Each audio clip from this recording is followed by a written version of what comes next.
بڑے بڑے business man سے پوچھے کبھی اتنے ان کے نفع ہوئے ہیں؟ بزنسز بڑھ رہی تھیں. تو ملک جب ترقی کر رہا تھا اس کو جب اب یہاں پہنچایا ہے اور ان لوگوں نے آ کے آج تباہی کے کنارے پہ کھڑا کر دیا ہے. نہ باہر سے انویسٹمنٹ آ رہی ہے، نہ کوئی پیسہ آ رہا ہے، نہ باہر سے کسی کو اعتماد ہے، نہ اندر سے. تو کیا انہوں نے ان کو اب آگے لے جا کے ملک ٹھیک کرنا ہے؟ تو میرا سوال دو اور ہیں کہ ملک تو تب ٹھیک ہوگا جب رول آف لا ہوگا. جب تک ملک میں قانون کی حکمرانی نہیں آتی کبھی بھی اس ملک کے اندر خوشحالی نہیں آئے گی، انویسٹمنٹ نہیں آئے گی. تو یہ تو ہم دوسری طرف چلے گئے ہیں.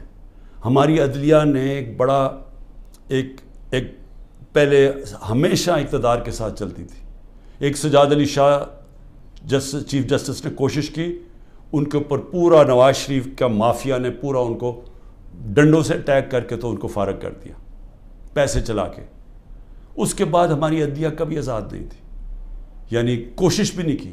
پہلی دفعہ 2007 میں وکلا کی موومنٹ شروع ہوئی، چیف جسٹس کے ساتھ وکلا کھڑے ہوئے، آہستہ آہستہ قوم کھڑی ہوئی، اور پہلی دفعہ پاکستان میں امید ہوئی کہ ہماری عدلیہ آزاد ہو رہی ہے. اور عدلیہ نے اچھے فیصلے کیے، لوگوں کو اعتماد آنا شروع ہوا آہستہ آہستہ عدلیہ میں. وہ سارا کچھ آج تباہی کے کنارے پہ پھر سے پہنچ گیا.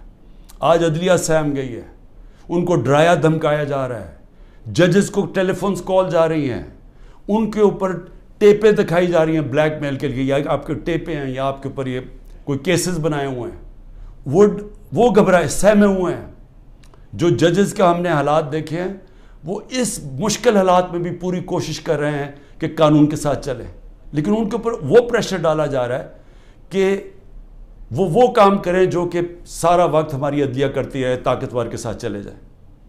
اور پھر میڈیا کو جس طرح انہوں نے میڈیا کا منہ بند کیا ہے اور جس طرح کی دھمکی دی گئی ہے.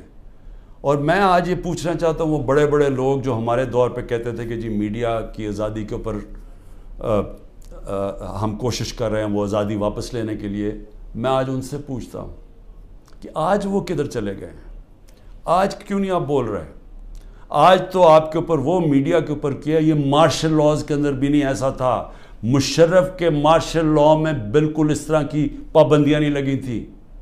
آپ دیکھ لیں مشرف کا مارشل لا، یعنی میں اپوزیشن میں تھا، ہمیں پوری موقع ملتا تھا بولنے کا.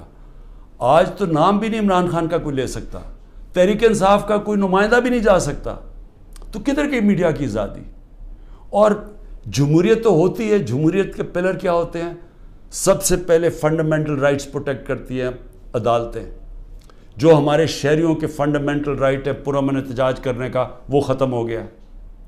ایک پولیٹیکل پارٹی کی اپنے جو ایکٹیویٹیز کرنے کے لیے جو اپنی جلسے کرتی ہیں، جلوس کرتی ہیں، وہ سب ختم ہو گئے ہیں.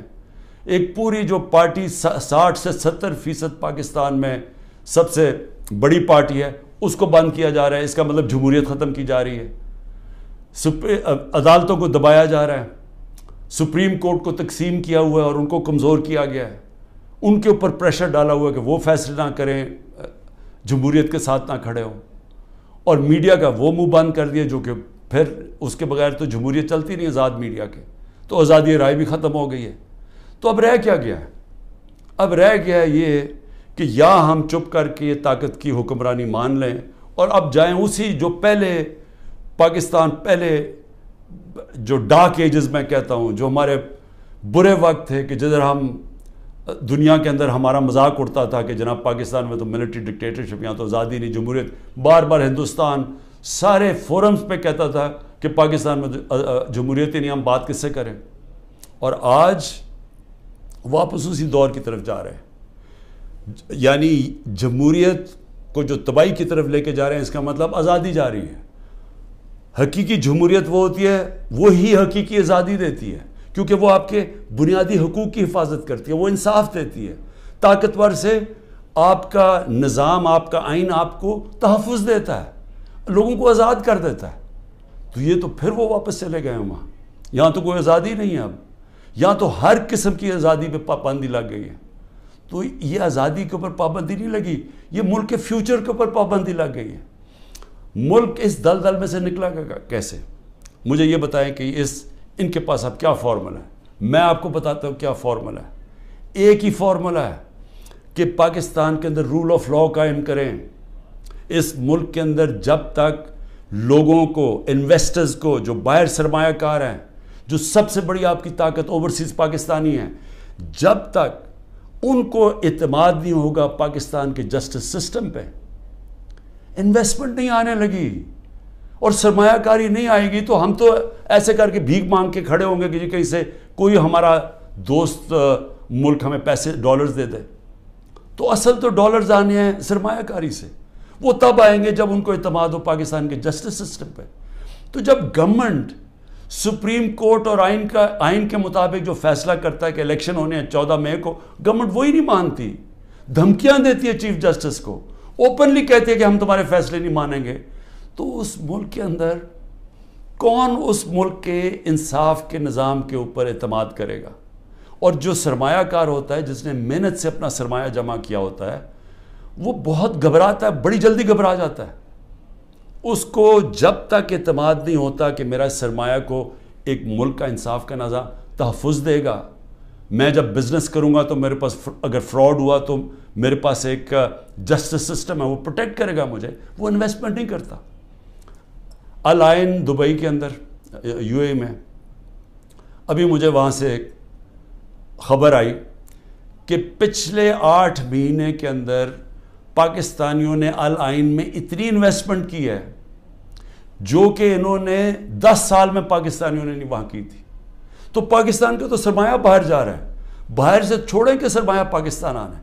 لوگوں کو تو امید کھو بیٹھے ہیں، وہ اپنا سرمایہ بھی بھیج رہے ہیں، اور جو ہمارا ہیومن کیپٹل ہے، یعنی جو ہمارے پروفیشنز ہیں جن کو باہر نوکریاں مل سکتی ہیں، وہ چھوڑ کے جا رہے ہیں۔ تو آگے تو ہمارا امید ہی ختم ہو گئی ہے۔ تو یہ اگر سارا پلان ہے کہ کسی طرح یہ سب کچھ ہو رہا ہے تحریک انصاف کو ختم کرنے کے لیے، تو اس کے بعد آگے تو پلان بتائیں کہ ختم کر کے پھر کیا کرنا ہے۔ تو وہ تو کوئی نظر ہی نہیں آ رہا، ان کا تو کوئی روڈ میپ ہے نہ ان کے پاس تو ہوتا تو اب تک یہ ٹھیک کر چکے ہوتے ملک کو۔ تو یہ تو کسی کے نہ اسٹیبلشمنٹ کے پاس کوئی روڈ میپ ہے، تو یہ تو ہمیں اندھیرے میں لے کے جا رہے ہیں۔ اس لیے میں صرف اپنی قوم کو آج یہ کہنا چاہتا تھا کہ دیکھیں، 2 راستے ہیں، فیصلہ ہم نے کرنا ہے کہ کیا ہم نے یہ ایک جنگل کے قانون کی طرف جانا ہے اور تباہی کی طرف اور اندھیرے کی طرف، یا ہم نے ساری قوم نے جد و جہد کرنی ہے آزادی کی طرف، رول آف لا کی طرف، کانسٹیٹیوشن کی طرف، حقیقی جمہوریت کی طرف اور خوشحالی کی طرف۔ یہ 2 راستے اب آ گئے، اور میں یہ امید رکھتا ہوں کہ جس طرح میں کھڑا ہوں اور اینڈ تک جب تک زندہ ہوں کھڑا رہوں گا، آپ نے بھی اس ملک کی حقیقی آزادی کے لیے کھڑے رہنا ہے۔ شکریہ۔